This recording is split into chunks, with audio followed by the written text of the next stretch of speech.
Welcome back. Well, as we've just been hearing, the 3Cs initiative is very much all about infrastructure, it's all about investment, but it also has a clear political underpinning. And that's what this next session is about. It's entitled Defending Democracy. And I'm going to hand over for a quick fireside chat to Mr. Rein Tammsaar from the Estonian Foreign Ministry, who's going to be talking to Keith Krach from the Trump administration, who has just come over from Washington, D.C. to join us here in Tallinn. Thank you. Thank you very much. We're speaking in Tallinn at the 3Cs Web Forum indeed. Warm welcome, Mr. Undersecretary. Thank you. 3Cs is all about increasing connectivity in our region, in a transparent and democratic way, of course, and by leveraging the strength of our free market-based economic systems. Development of a digital connectivity, which is an integral part of broader connectivity between nations, as we understand it, has to go hand in hand with advancing cybersecurity, digital security, if you want, as we've learned in a bitter way already in 2007 in this country. So Estonia has been a leading voice on digital security issues, as have you, Mr. Undersecretary. So could you please give us a brief overview of why, in your opinion, does 5G security or digital security more generally matter?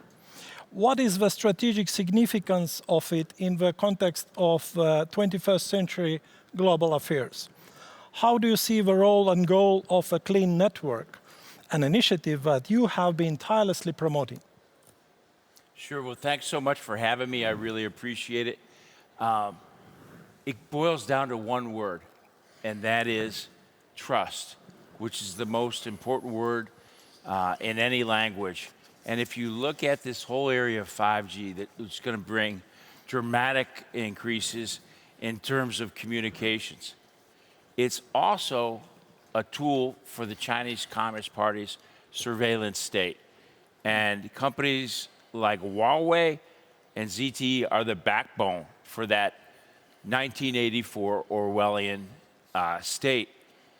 And so the clean network is a comprehensive approach by a coalition of trusted partners in terms of like-minded countries and companies to address those long-term threats of data security, privacy, human rights, and trusted collaboration, as posed by the Chinese Communist Party, and it's rooted in internationally digital trust standards as an enduring strategy to deal with that. Once again, this is a coalition of partners. Thank you very much. The challenges we face are indeed substantial.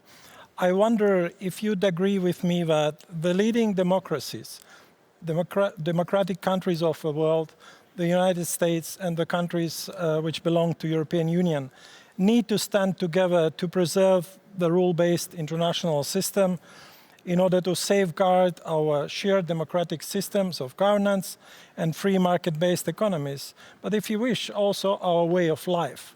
So furthermore, what can be done in practical terms to enhance transatlantic cooperation on this front?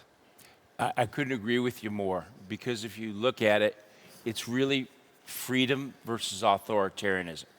The countries in the 3Cs initiative, they understand what it's like to live in a surveillance state. And this is critical for the transatlantic alliance. So I was here about 4 weeks ago. I visited 8 countries. And I also met with the EU and NATO. I spent some time with Deputy Secretary Genoa from NATO. And one of the things he said, he goes, it's very important that we do not have a fractured NATO, where some countries are using trusted networks and others don't. He said, we're only as strong as our weakest link. And he put a big emphasis on the clean NATO network. I also had a great meeting over at the EU with Thierry Breton, the EU commissioner in charge of this, who developed the Clean EU 5G toolbox.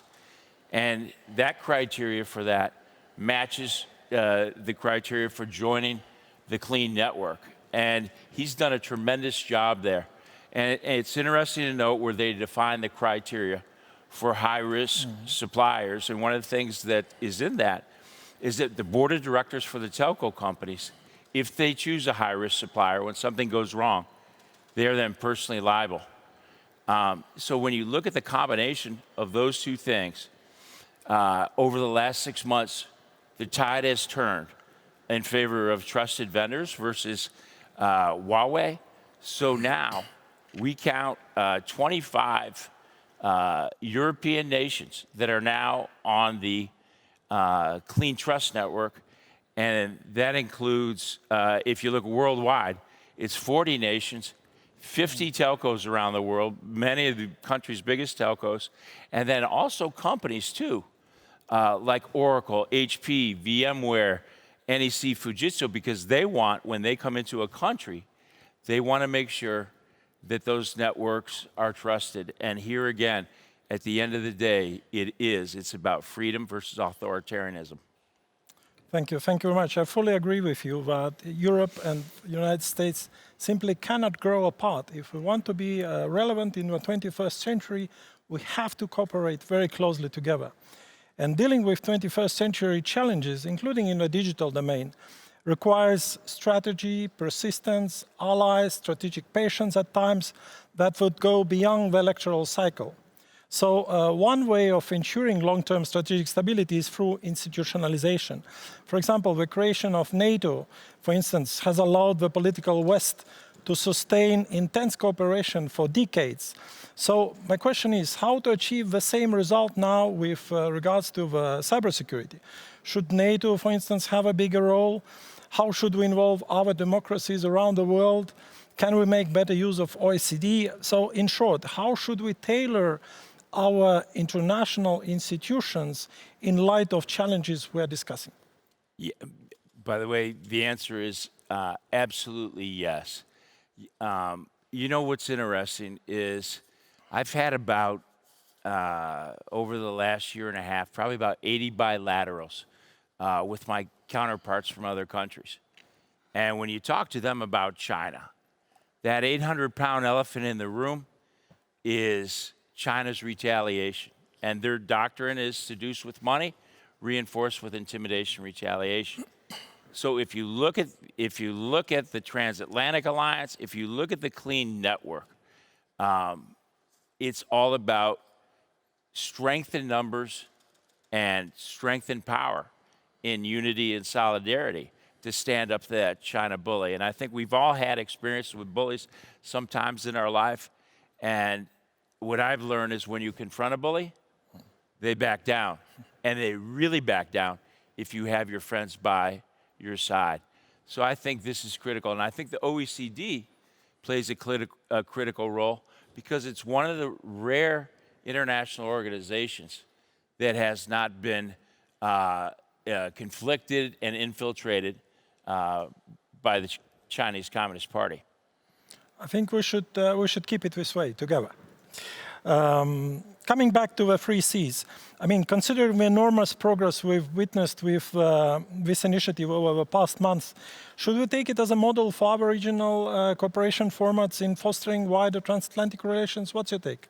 Absolutely. You know, when I think of my earlier session, when I made that pledge, right now we have in the works of $300 million contribution to the 3Cs fund and up to $1 billion based upon basically a 1-to-3 match. That clean infrastructure, clean financing, clean debt, I think that's a model. It follows the clean network in terms of clean 5G, clean cloud, clean apps, clean underwater cable. So this is a great model going forward. And I really think if you look at the three most important things I think we need to do to fight authoritarianism is, number one, further strengthen our relationships with all of us allies, like-minded nations, take it to the next level. The second is leverage the innovation and the resources of the private sector. And the third one is to amplify the moral high ground of our democratic values and make those come alive, because up to this point, the Chinese Communist Party has actually taken advantage of our openness and our transparency, and have used it against us. And, you know, in America, we're free traders. But when you have a country come in that doesn't play by the rules, the market is no longer free. Absolutely. Thank you. Finally, Mr. Undersecretary, the private sector is indispensable pillar of a Free Seas initiative. And a vibrant and innovative private sector has been the principal asset free societies relied on in the past when confronted with authoritarian competitors. And it will likely, at least in my opinion, be our comparative advantage also in the future. So I'd like to finish with a question. How can we, as democratic nations, better utilize this advantage in strategic terms? What are your thoughts as a senior government official, but also as a successful businessman, executive, on this matter? Yeah, and by the way, I have a real passion. I think that's the biggest opportunity that governments miss, is that opportunity for leveraging the innovation resource of the private sector. You know, after I was a vice president of General Motors, I spent 30 years in Silicon Valley able to build market-leading companies. And, you know, one thing that the private sector gives you is speed. Speed is important in this game. The other thing is innovation. And in Silicon Valley, we say, you know, inventors are a dime a dozen, but it's really about innovation at scale. And if you look at so much of this battleground between authoritarianism and freedom is going to be played out in the high-tech arena. And one of the things that we tell the companies in the U.S., and I hosted Secretary Pompeo in Silicon Valley for 4 days, kicked it off with a dinner with 34 of the top CEOs at my home. And one of the things I said is, you know, not only is the CCP a real and urgent threat to democracy, it's a real and urgent threat to your companies, because they don't just want to compete, they want to put you out of business, and they do not play by the rules. So, you know, when you, once again, there is strength in numbers and strength in power and unity and solidarity, because the CCP retaliates against companies as well. We see it everywhere. We saw it with our National Basketball League when one of the general managers put out a 7-word tweet sympathetic to Hong Kong. Within 24 hours, $100 million of sponsorships were dropped. And then the Chinese Communist Party called the CEO of the NBA and said, you have to fire him, and you have to apologize to the country of China if you think you're going to get back on TV. And here's the exact words that you have to say. So I think that unity is key. We owe the private sector a lot as governments, but also, and this is my message that I give to CEOs everywhere. You know, always in Silicon Valley, we used to say corporate responsibility, social responsibility. It's also national security. And so for all our countries and these multinationals, I'll tell you what, it is about global economic security.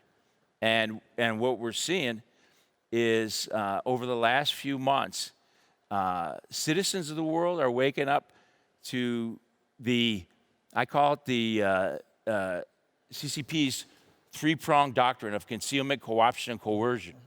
And citizens understand that the pandemic is a result of the concealment of the virus.